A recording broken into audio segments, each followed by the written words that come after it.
Hi friends, எல்லாருக்கும் வணக்கம். நான் தான் உங்கள் ஆச்சி பேசுகிறேன். இன்றைக்கி நாம் முக்கணிகளில் ஒன்றான பலாவை பற்றி இந்த வீடியோவில் பார்க்கலாம். வாங்க.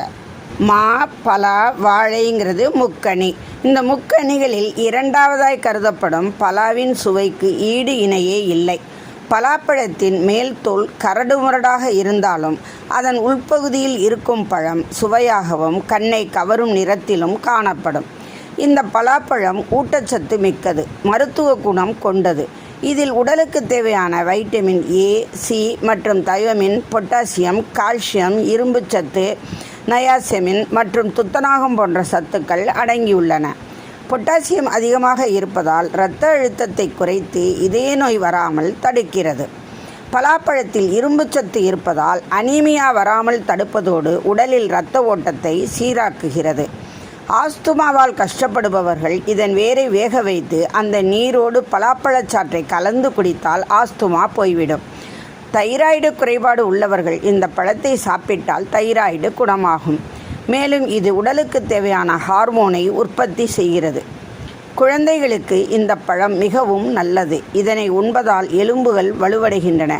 இதில் மெக்னீசியம் அதிகம் இருப்பதால் இது எலும்பு சம்பந்தமான எந்த நோயும் வராமல் தடுக்கிறது. வைட்டமின் ஏ மற்றும் சி இருப்பதால் இது ஒரு சிறந்த ஆன்டி ஆக்சிடென்ட் நிறைந்த இந்த பழத்தை சாப்பிட்டால் உடலை பாக்டீரியா மற்றும் வைரஸ் தாக்காமல் பாதுகாக்கிறது. நார்ச்சத்து அதிகமுள்ள பழம் என்றால் அது பலாப்பழமே. மேலும் இது அல்சர், செரிமான கோளாறு, கண்களில் ஏற்படும் கோளாறு ஆகியவற்றை குணப்படுத்தும் தன்மையை உடையது. இதில் கலோரி குறைவாக இருப்பதால் இதய நோய் இருப்பவர்களுக்கு சிறந்த மருத்துவ குணம் வாய்ந்த பழம். பலாவின் இலை, காய், பழம், விதை, பால், வேர் என அனைத்தும் மருத்துவ பயன் கொண்டவை.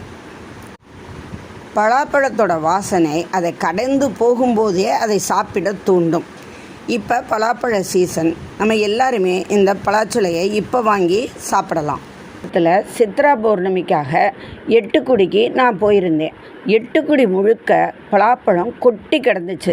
திருவிழாவுக்கு வந்திருந்த ஜனங்க அத்தனை பேரும் ஆளுக்கு ஒரு பழமோ 2 பழமோ தோல்லையும் இடுப்புலையும் பையிலையும் வண்டியிலையும் தூக்கிக்கிட்டு போனாங்க. அங்கே கொட்டி கிடந்த பலாப்பழம் கண்கொள்ளாத காட்சியாக இருந்துச்சு. எல்லாருக்கும் இந்த வீடியோ பிடிச்சிருக்கும்னு நினைக்கிறேன். வீடியோ பிடிச்சிருந்தா லைக் பண்ணுங்கள், கமெண்ட் பண்ணுங்கள், உங்கள் ஃப்ரெண்ட்ஸுக்கு ஷேர் பண்ணுங்கள். இதுவரை சப்ஸ்கிரைப் பண்ணாதவங்க மட்டும் மறக்காமல் எங்கள் சேனலை சப்ஸ்கிரைப் பண்ணுங்கள். அடுத்து ஒரு புது வீடியோவில் உங்களையெல்லாம் சந்திக்கிறேன். Thank you friends.